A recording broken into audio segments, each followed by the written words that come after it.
Alright, overall, Duelyst is pretty fucking sweet.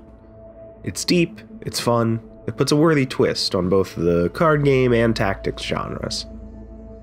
It is also utterly painfully half-assed.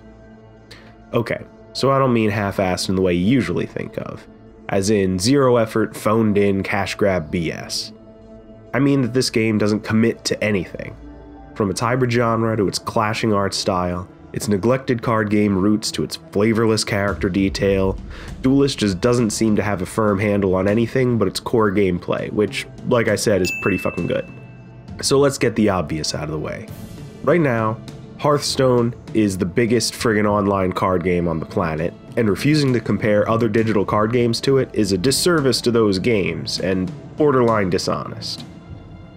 Especially when the other games do this, and this, and also this. Now I've said it before and I'll say it again, it is totally fine to knock bits and pieces off Hearthstone. Hearthstone knocked things off from Magic the Gathering, which knocked the whole card game thing off from, I don't know, Pinochle or Bridge or something. Point is, artful knockoffs make the world go round. Duelyst does a good job for the most part, taking what works without completely ripping off enough to feel like a clone or a cynical cash grab. My beef is that it just seems so ashamed of its card game roots. I mean, seriously, let's take a look. So here's a game of Duelyst. Where are the cards? Are they on the battlefield? No, it's just a bunch of weird pixel critters. Are they in my hand ability bar? What do you call this? In Hearthstone, it's a hand. Look at it, it's a hand. You can tell because it looks like a fucking hand of cards. But you know what? Fine, we'll call this thing in Duelyst a hand. Even though there aren't any cards. Just pixel things in bubbles. Maybe they're... oh, Jesus, they're in the tooltips. The fundamental units of a card game, the cards, are reduced to glorified tooltips. Sure, you can flip through them in your collection, and they fall out of, yeah, we'll call these booster packs. But once you're in the game, they don't really retain any cardiness. The pixel graphics with stats. It doesn't really affect gameplay, but it cuts down on affordances. Affordances that get a player to grips with what they're seeing and doing with these ostensibly card-like objects in this ostensibly card-like game with its weird pixelated menagerie. Okay, seriously, I'm not sure I get the use of pixel art here. Don't get me wrong, I love pixel art. Have you seen Hyper Light Drifter? That shit looks incredible. Detailed landscapes, coherent color choices, beautiful pixel characters in a beautiful pixel world. Now if we look at Duelyst, we have pretty sweet pixel creatures and spell animations on classic ink and paint style backgrounds. Seriously, nothing else in this game is pixel based. The menus, the card designs, the faction art, nothing but the card art itself is pixelated. This strikes me as a weird choice. Collectible card games are treasured for their detailed card art.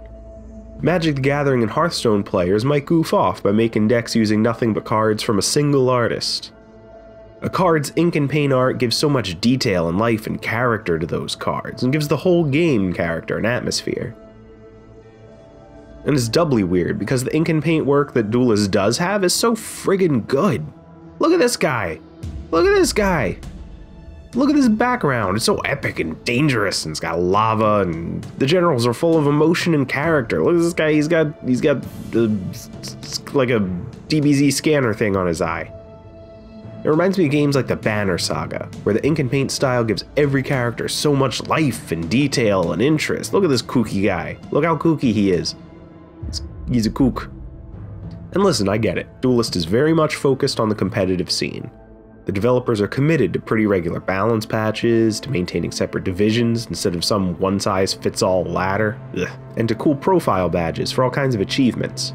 All stuff that competitive players love, and stuff that Hearthstone developers have dragged their feet on or outright rejected. I get wanting to focus on the competitive demographics needs first, and I would never suggest that Duelyst should be more casual or appeal to a broader demographic if that's not what the devs are trying to set up as their core engagement. But a coherent, fleshed out vision for your game isn't just for casuals. Adopting styles and affordances that are standard for your genre helps competitive players switch to your game and feel comfortable there. A pleasing and information-dense game layout helps spectators parse what they're watching, which keeps them around and gives competitive streamers a boost. Making polish a priority doesn't betray your hardcore audience. If it did, all the hardcore players would play nothing but fucking Dwarf Fortress. Ugh, Jesus, look at that. Ugh. ASCII. Oh. This penguin has a tie. And a briefcase. Oh god, it's a business. I killed a business penguin. And he took my card.